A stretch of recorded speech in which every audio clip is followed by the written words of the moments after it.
It sounds like I'm saying I don't really trust the experts, because I don't. Because I don't. Almighty King Cuomo continues the blame game. This time he's pointing fingers at his own New York State health officials. During Friday's press conference, the cool guy governor admitted to not trusting the experts, but I thought that was about the science, right? Following it? No. While Cuomo was busy receiving an Emmy Award and writing his COVID leadership biography in the middle of a pandemic entitled Lessons of Leadership, the experts on the front lines were planning their mass exodus. At least 9 top New York health officials have resigned, retired, or been reassigned. The most common denominator when they were asked about this? Dissatisfaction with the governor's handling of the pandemic. Shocker. Here to weigh in, New York City Councilman Joe Borelli, who is fighting for the rights of New Yorkers and all Americans to actually get their lives back at some point here. Joe, good to see you. I thought you were going to do the councilman. From what I understand, this is now Cuomo speak for, he's got a new version of events that he wants to share, because it had been listen to the science or else you're a bad person. But now when Cuomo doesn't want to listen to the science, he makes funny jokes about how they're not really experts. What has happened here? Because it does feel like there's a shift away from the Cuomo adoration in the media. My theory has been, do they just want to see Letitia James become the new governor of New York, or can they just not prop him up anymore? Why are we seeing articles all of a sudden that are telling people what you and I have known all along? Yeah.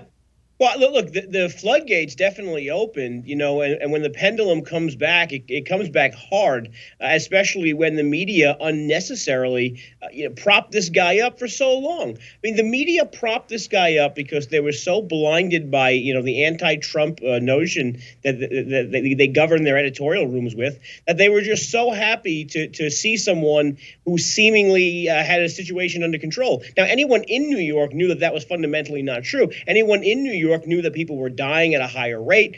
Things were going poorly. The budget was ballooning. The deficit was growing. All these things were happening, and yet the media propped him up. Now, I mean, if you want to know just how the new steps of things are going, so 48 hours ago, Governor Cuomo said, there's no way we're going to consider vaccinating restaurant workers, even though we're opening things up. He actually criticized people who suggested it. He said it was an unserious conversation. Literally 24 hours after saying that, very publicly, making a big stink, he said, actually, we're gonna start vaccinating some of the workers. This is a guy that just, every time you look for the rationale behind what he's doing, he says it's about the science, he says it's about the metrics, but it always shows that it's about the politics and his image. This is a guy who loves self-aggrandizing himself, whether it's books, whether it's receiving an Emmy Award on behalf of his work, or my favorite is the self-aggrandizing posters he made about himself. Now, there are leaders, Buck, around the world who make posters of themselves celebrating their success on the field of battle or on the field of science. We wouldn't normally consider them democratically elected, officials. Yeah, this is not Pyongyang. This is still New York, from what I understand. So there you go. You have the Cuomo posters right up next to your Che poster, right up next to your Kim Jong-un poster. Now you can put your Cuomo, COVID mountain poster. It's obscene. He was tweeting out in May, look at the data, follow the science, listen to the experts, be smart. One thing that I've been trying to tell people along here is that the way you interpret the data and the judgments you come to from the data is where the policy discussion happens. But people like Cuomo, to justify whatever they were doing, have taken the approach all along, Joe, of, no, I know what the science says. But it turns out with these advisors, these 9 science advisors who have left, and all because of him, basically, and we should also let folks know at home that Cuomo has a horrible just personal reputation to work with. I think that also factors into this. But the scientists around him, or the people that were health experts, were saying, this guy's a nightmare. So he's Mr. Science, except actual scientists can't stand to be around him.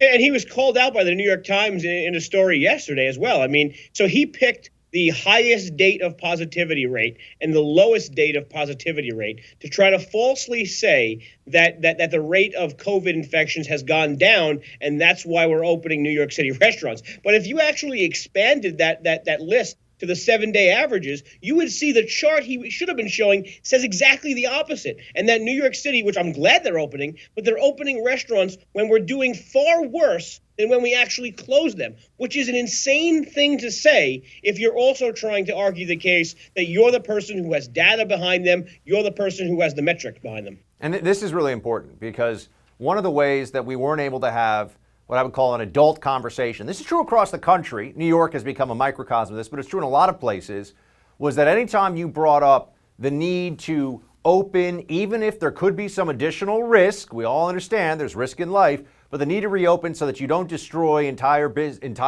business sectors, not even just individual businesses, you were told you were a monster who didn't care about grandma and grandpa dying and just shut up and listen to the science. Now people that were taking that position, including Cuomo himself, are saying, yeah, we're not going to have any restaurants left unless we reopen. So even though, as you point out, things are worse now, let's open up those restaurants. Gee, I feel like maybe we're owed an apology, Joe.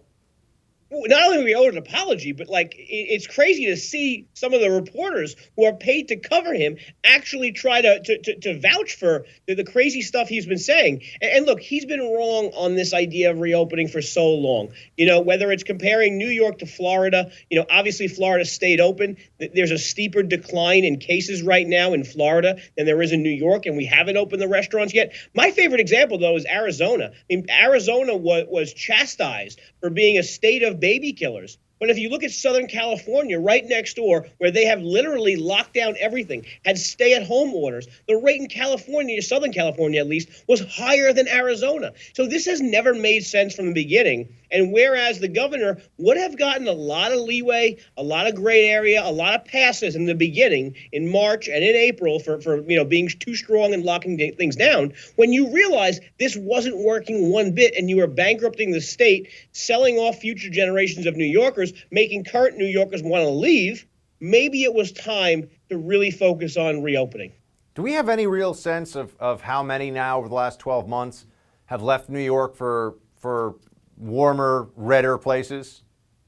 Look, Cuomo's certainly a Realtor of the Year in Florida and North Carolina, South Carolina, Georgia, Arizona. You name it. He's probably sending more people there than the fine folks at RE/MAX. But, there is a number we typically use. It's been over 1 million people. That was the number going into the pandemic.